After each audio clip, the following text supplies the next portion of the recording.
प्यारे बच्चों, कक्षा 6 गणित के सत्र में आपका स्वागत है। आपको पता है हम कर रहे हैं वर्कशीट नंबर 6, छठे सप्ताह की वर्कशीट का कार्य हम कर रहे हैं।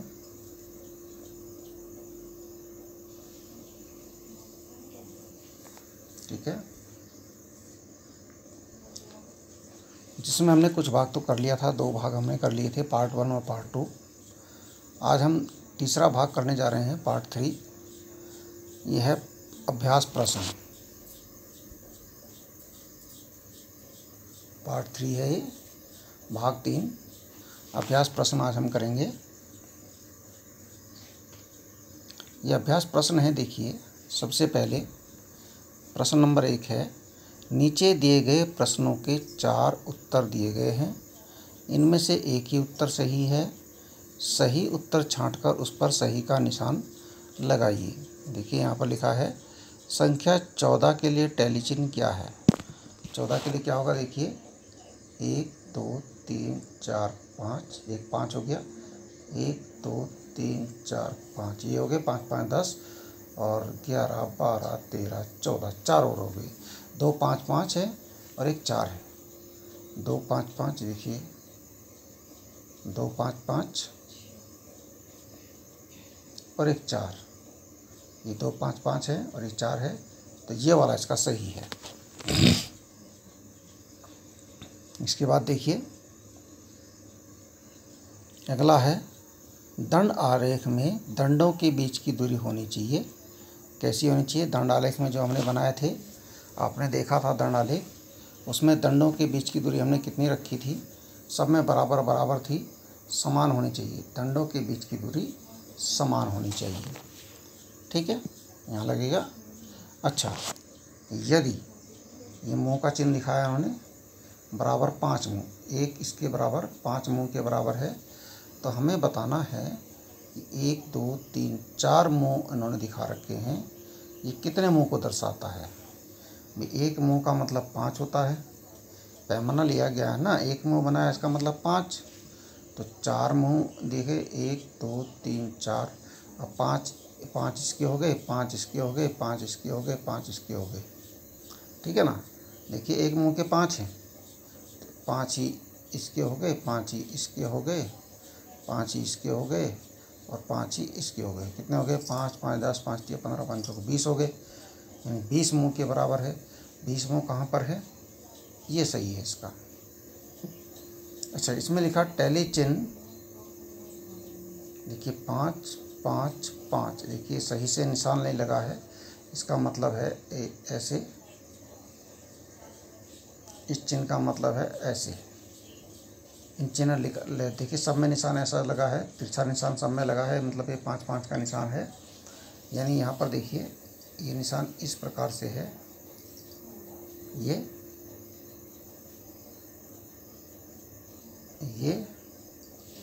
फिर से लगाते हैं, 1 2 3 4, ये 5 हो गया, 1 2 3 4, ये 5 हो गया, और ये लास्ट में भी तिरछा निशान है, तो 1 2 3 4 5। देखिए, 5 5 10 5 3 15, ये 15 हो रहे हैं, तो ये वाला सही होगा। इसके बाद देखिए, क्षैतिज दंड आरेख के आयताकार पट्टियाँ, क्षैतिज दंड आरेख के आयताकार पट्टियाँ। ठीक है ना? क्षैतिज दंड आरेख। अब क्षैतिज दंड आरेख है, क्षैतिज यानी कि लेटा हुआ दंड आरेख है ना, लेटा हुआ दंड आरेख तो ये होगा, क्षैतिज दंड आरेख तो ये होगा इसमें। ठीक है ना? ये पहले वाला, ए वाला सही है इसका। ऊर्ध्वाधर होगा तो खड़ी भी होंगी, क्षैतिज होगा तो पड़ी भी होगी, है ना? अब देखिए, इसमें रिक्त स्थानों की पूर्ति कीजिए। पहला है आंकड़े, संख्याओं के वे संग्रह हैं जो कुछ सूचना देने के लिए एकत्रित किए जाते हैं। इसमें कहीं भी भरने के लिए कुछ नहीं है, इसको ऐसे ही लिख लीजिए आप। दूसरा, आंकड़ों को बनाकर सरलता से योग्य बनाया जा सकता है। आंकड़ों को व्यवस्थित बनाकर, क्या बनाकर? व्यवस्थित बनाकर, व्यवस्थित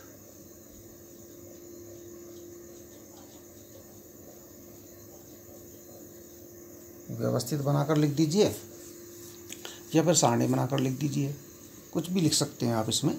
आंकड़ों को व्यवस्थित बनाकर या आंकड़ों को सारणी बनाकर सरलता से गणना योग्य बनाया जा सकता है। व्यवस्थित जैसे कि आरोही क्रम में व्यवस्थित कर देते हैं, अवरोही क्रम में व्यवस्थित कर देते हैं, है ना। अच्छा, इसके बाद है अब गणना करने के लिए सारणी में का प्रयोग किया जाता है। काहे का प्रयोग किया जाता है सारणी में गणना करने के लिए? हम यहाँ लिख सकते हैं टैली चिन्ह, और तो हमें कुछ ध्यान आ नहीं रहा है किस चीज़ का प्रयोग किया जाता है। टैली चिन्ह का ही प्रयोग किया हमने। टैली चिन्ह, अगर और कुछ दिमाग में आ रहा है तो वो सही सा शब्द कोई दिमाग में आ रहा है तो वो लिख लीजिए, वैसे टैली चिन्ह आएगा इसमें, ठीक है ना। इसके बाद आंकड़ों को चिन्हों का प्रयोग करके ये टैली चिन्ह लिख दीजिए, यहाँ लिख दीजिए मिलान चिन्ह, एक ही बात है। मिलान चिन्हों का प्रयोग करके सारणी रूप में व्यवस्थित किया जा सकता है, ठीक है। इस प्रकार से करेंगे। इसके बाद देखिए, किसी मोहल्ले में 10 परिवारों में सदस्यों की संख्या दी गई है। इन आंकड़ों को आरोही क्रम में व्यवस्थित कीजिए। आरोही क्रम में आंकड़े, आप उत्तर, इसके नीचे उत्तर लिखेंगे आंसर। अब क्योंकि यहाँ पे आंसर की जगह है नहीं तो आप प्रश्न लिख करके उत्तर लिखेंगे, और आरोही क्रम में क्या लिखेंगे? आरोही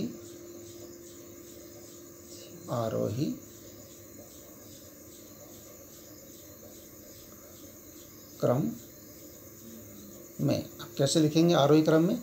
इसमें जो सबसे छोटा होगा वो सबसे पहले लिखेंगे। जैसे सबसे छोटा 2 लग रहा है तो 2 लिखेंगे, ये लिख दिया हमने 2, और 2 एक बार और है, इसको भी लिखेंगे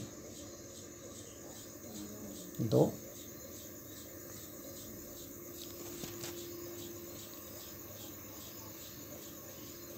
पहले आरोही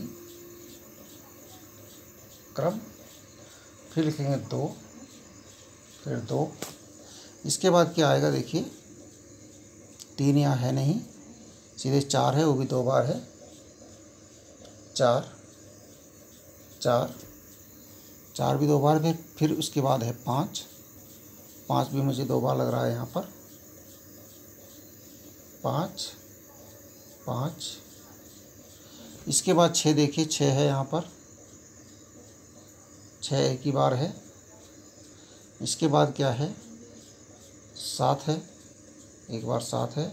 इसके बाद क्या है? 8 है, 8 के बाद 9 है। कितने हो रहे हैं? 1 2 3 4 5 6 7 8 9 10 आंकड़े हो रहे हैं।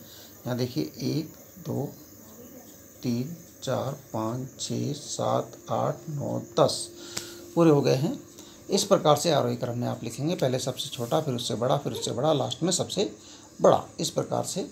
अब देखिए इसके बाद है टैली चिन्ह लगाकर निम्नलिखित आंकड़े संख्याओं से बारंबारता सारणी बनाइए। आपको बारंबारता सारणी बनानी है टैली चिन्ह लगा करके। तो क्या करेंगे आप? यहाँ एक सारणी बनाएंगे इस प्रकार से, इसके नीचे प्रश्न लिख करके एक सारणी बनाएंगे, ठीक है। एक स्केल की प्रयोग करेंगे आप, ठीक है। पहली सारणी में 1 2 3 बार लिखना है आपने। अब देखिए क्या है, हमारे पास संख्याएं हैं, या तो आंकड़े लिख दीजिए, आंकड़े। क्या लिखेंगे आप? आंकड़े। आंकड़े आपके क्या होंगे? जैसे सबसे पहले इसमें सबसे छोटा कौन सा है? इसमें है आपका 12, ये लिखेंगे। फिर उसके बाद 12 तो कई बार है, रहने दीजिए, और यहाँ लिखेंगे बारंबारता।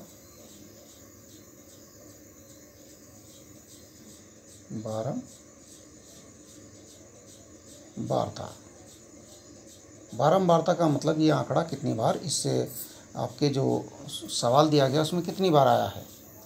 और यहाँ आएगा टैली चिन्ह या मिलान चिन्ह, बीच में क्या आएगा? टैली चिन्ह। ये सब आपने स्केल से करेंगे, बनाएंगे इसको, और फिर सही से लिखेंगे तो सुंदर आपको दिखाई देगा। देखिए ये आ गया 12 कितनी बार है? 1 2 3 बार है। हमने यहाँ 3 लिखा और टैली चिन्ह में 3 डंडी लगा दी। ठीक है, अब देखिए इसके बाद है 12 के बाद क्या है, 13 भी है यहाँ पर। 13 कितनी बार है, 1 2 बार है, 2 लिखा बारंबारता में, 2 डंडी लगा दी टैली चिन्ह की। फिर इसके बाद देखिए 14 है, 14 भी दिख रहा है मुझे इसमें, ये यहाँ पर 14 और भी है और कहीं नहीं है, 1 बार है तो 1 डंडी लगा दी। 15 आपको दिख रहा होगा, 1 2 3 बार है, 3 डंडी लगा दी। ठीक है ना, इस प्रकार से। अब देखिए 16 भी है, 16 कितनी बार है, 1 2 3 बार है, 3 लिखेंगे यहाँ बारंबारता में और यहाँ पर 3 डंडी लगा देंगे, 1 2 3। इस प्रकार आप इसको प्रश्न को सुंदर ढंग से करेंगे, स्केल से लाइनें खींचेंगे, तब आपका ये सुंदर सुंदर दिखाई देगा। ओके, इसके बाद देखिए 5वां प्रश्न है 6 उच्च प्राथमिक विद्यालयों के विद्यार्थियों की संख्या नीचे दंड चित्रों द्वारा प्रदर्शित की गई है। ठीक है ना, ये जो है दंड आरेख द्वारा प्रदर्शित किया गया है। दंड चित्रों को देखकर दिए गए प्रश्नों के उत्तर दीजिए। ये आपका देखिए ये दिया गया यहाँ पर, देखिए यहाँ पर कक्षा 1 का दंड दिया गया है, कक्षा 1, कक्षा 2, कक्षा 3, कक्षा 4, कक्षा 5, कक्षा 6, ये हम कह सकते हैं। ठीक है ना, ये क्रमांक 1, क्रमांक 2। अब यहाँ इसको देख कर के बताना है कि विद्यालय क्रमांक 2 में विद्यार्थियों की संख्या कितनी है। क्रमांक 2 है हमारे पास ये, इसमें कितने बच्चे हैं यहाँ देखिए, किसकी सीध में दिख रहा है यहाँ पर, बस ये मान लिया जाए यहाँ पैमाना है, देखिए 0 है, फिर 50 है, 50 का अंतर है, 0 50 100 150 200 250 300 350, इस प्रकार से है। अब यहाँ देखिए बीच में कितने इसमें चिन्ह लगे हैं, ये आप गिनेंगे।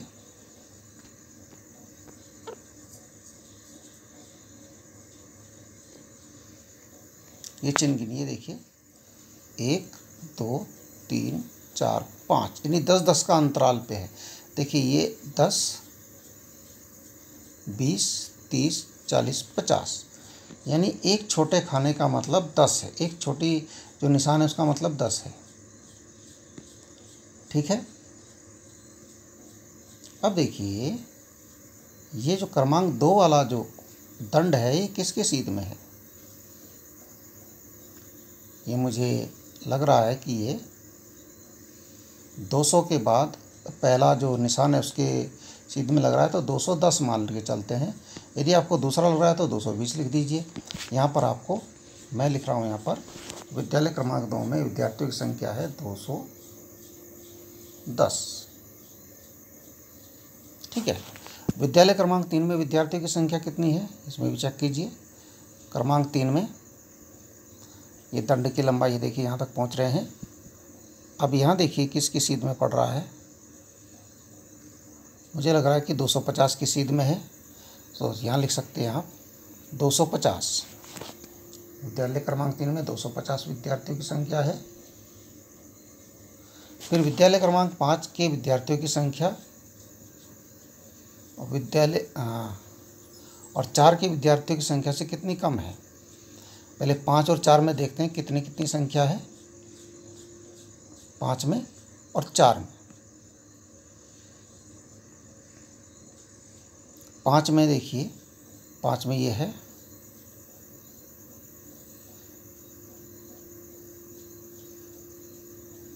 किसकी सीध में लग रहा है, ये मुझे दिख रहा है 210 से ज़्यादा 220 है शायद, 220 के सीध में है, 220 या 230 के सीध में है, 230 के सीध में मान लिया जाए, 230 है। विद्यालय क्रमांक 5 में 230 और क्रमांक 4 में कितनी है?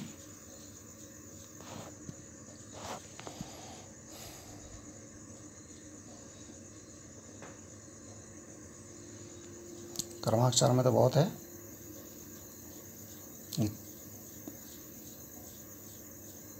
310 लग रहा है, 300 से ऊपर है तो 310, उसमें 230 है, ठीक है ना। 5 में तो है 230, 4 में है 310, ठीक है ना। अब लिखा है कि 5 के विद्यार्थियों की संख्या 4 के विद्यार्थियों की संख्या से कितना कम है, यानी घटाना पड़ेगा। 310 है क्रमांक नंबर 4 में, क्रमांक 5 में है 230, घटा दीजिए, कितने का अंतर पड़ रहा है? 0, 11 में से 3 गया 8, 80, ठीक है। कितने हैं? 80 कम है। अच्छा, विद्यालय क्रमांक 2 के विद्यार्थियों की संख्या 3 के क्रमांक के विद्यार्थियों की संख्या से कितना कम है? बस इसी प्रकार से देख देख के आपने इसको देखना है। विद्यालय क्रमांक 2 के विद्यार्थियों की संख्या क्रमांक 3 के विद्यार्थियों की संख्या से कितने कम है, यानी क्रमांक 3 में जो विद्यार्थियों की संख्या होगी उसमें से क्रमांक 2 में जो विद्यार्थियों की संख्या है उसको घटाना है। जिसकी ज़्यादा है उसमें से कम वाले को घटाना है। इसके बाद विद्यालय क्रमांक 1 और 6 को मिलाकर विद्यार्थियों की संख्या कुल कितनी है? जो 1 में कितनी है और 6 में कितनी है, सबको देख करके उनको जोड़ना है। किस विद्यालय में सबसे कम विद्यार्थी हैं? सबसे छोटा जो दंड होगा उसमें सबसे कम होंगे।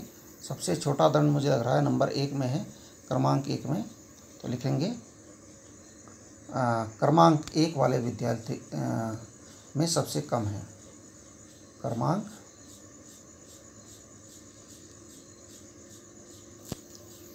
1 विद्यालय में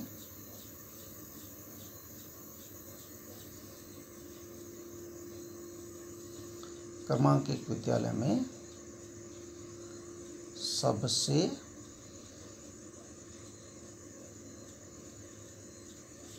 कम विद्यार्थी हैं।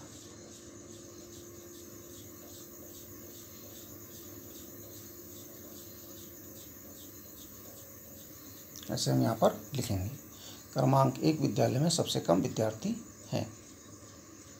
किस विद्यालय में सबसे अधिक विद्यार्थी हैं? किस विद्यालय में है भाई सबसे अधिक, आप देखेंगे इसमें किस विद्यालय में सबसे अधिक हैं।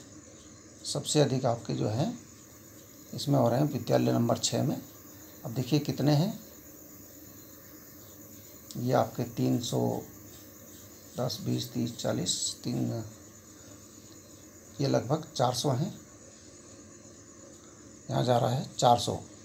हम यहाँ कह सकते हैं कि सबसे अधिक किस विद्यालय में है? क्रमांक 6 में।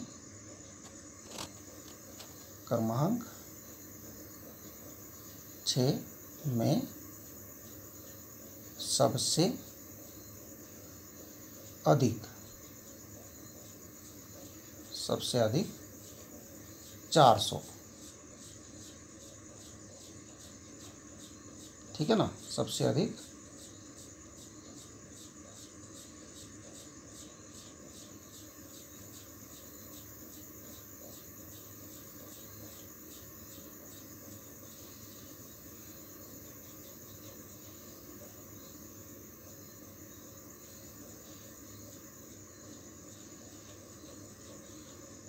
विद्यार्थी हैं,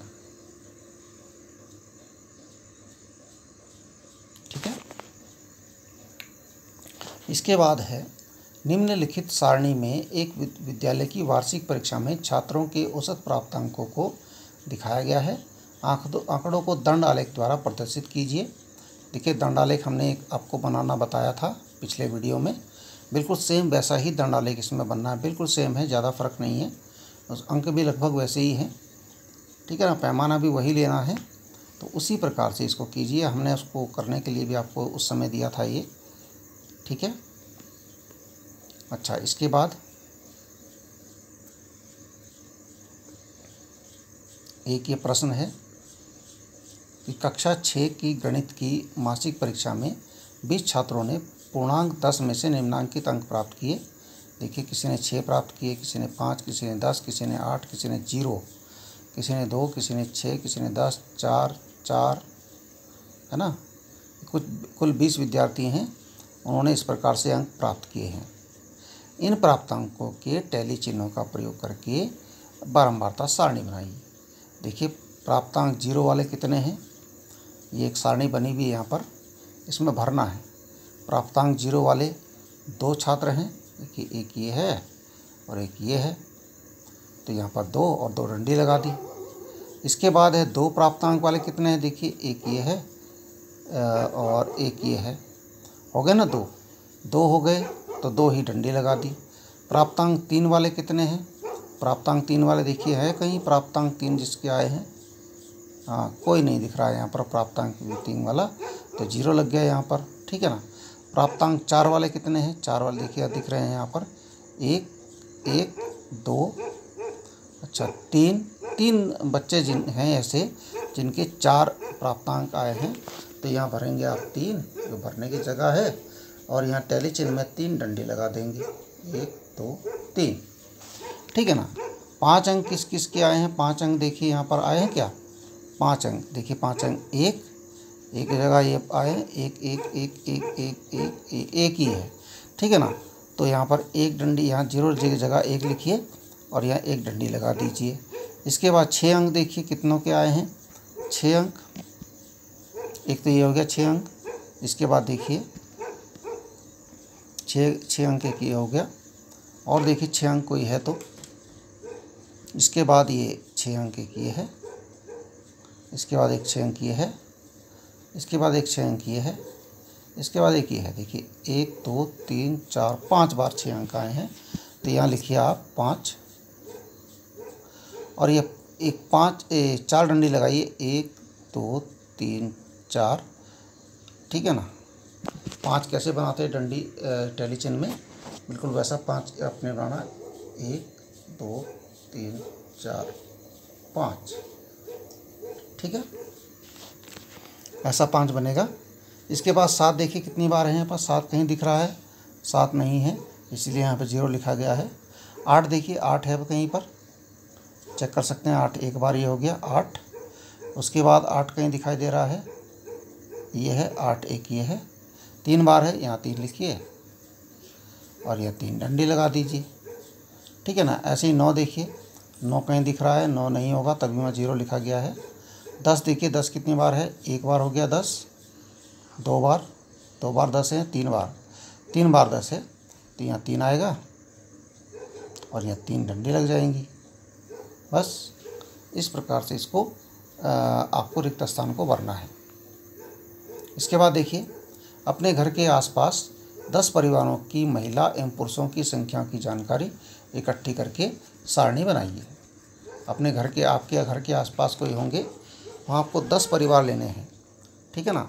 जिसके आपके परिवार हैं आसपास में, किसी के भी ले सकते हैं 10 परिवार, उनमें देखना है कितनी महिलाएं हैं कितने पुरुष हैं, ठीक है। महिलाएं मतलब लड़कियों को भी महिलाओं में ही गिना जाएगा, ठीक है ना। और जो माँ है, दादी है, सबको महिला, छोटे बच्चियाँ भी हैं उनको भी महिला में गिनिए। पुरुष में छोटे बच्चे लड़के जो हैं उनको पुरुष में गिनना है। जो मम्मी पापा हैं, जो पापा हैं और जो भाई हैं और जो दादा हैं, सब पुरुषों में गिने जाएंगे। देखिए जैसे कि हमने सारणी बनाई है यहाँ पर, इस प्रकार से सारणी बनानी है आपने, और इसमें महिलाएं, पुरुष और कुल योग, जैसे कि मान लिया जाए परिवार एक है आपका, उसमें आपकी 2 महिलाएं हैं उस परिवार में, और पुरुष वहाँ पर एक भाई है और एक पापा हैं, तो 2 पुरुष हो गए, ठीक है ना। तो योग कितना होगा, 2 और 2 4, ठीक है ना। इस प्रकार से दूसरे परिवार में, कोई परिवार ऐसा भी है जिसमें महिला आपकी 3 है, 2 लड़कियां हैं और एक मम्मी है उनकी, और पुरुष आपके एक भाई है और एक पापा हैं, तो 2 पुरुष हो गए। तो अब देखिए योग कितना हो गया, 3 और 2 5। इस प्रकार से आप भरेंगे। ऐसे आपके 10 परिवार आपने लेने हैं, उनको भरना है। ठीक है। Okay and thank you.